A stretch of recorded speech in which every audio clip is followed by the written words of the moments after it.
आप सभी ने खरगोश और कछुए की कहानी तो सुनी ही है। खरगोश तेज दौड़कर भी इस दौड़ को हार जाता है और कछुआ धीरे चलकर भी इस दौड़ को जीत जाता है। इस कहानी से हमें क्या शिक्षा मिलती है?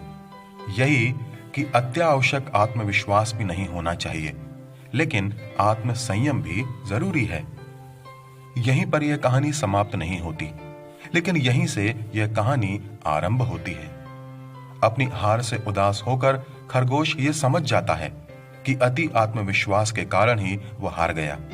वह दोबारा कछुए को दौड़ के लिए बुलाता है और कछुआ भी तैयार हो जाता है। इस बार खरगोश तेज भागकर दौड़ को जीत लेता है। अब हम ये सीखते हैं कि संयम तो जरूरी है ही, तेजी भी जरूरी है। दोस्तों, कहानी अभी समाप्त नहीं हुई है। पहली दौड़ में जीत हासिल करने वाले कछुए को इस हार से बहुत धक्का लगा और वह एक बार फिर से खरगोश को दौड़ने के लिए बुलाता है और खरगोश से कहता है कि इस बार दौड़ दूसरे रास्ते से होगी और यहीं पर एक नया मोड़ है। खरगोश तैयार हो जाता है।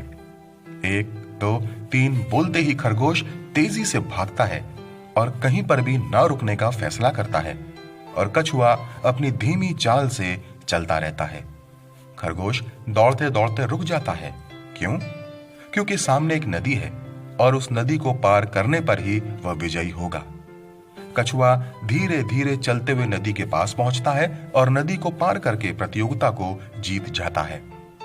इससे हम क्या सीखते हैं? यही कि प्रतियोगिता में भाग लेते समय हमें अपनी तैयारी प्रतियोगी की कमजोरियों के अनुसार ही नहीं, लेकिन उसकी ताकत के अनुसार भी करनी चाहिए। आप सोच रहे हैं कि कहानी समाप्त हो गई है, तो ऐसा नहीं है।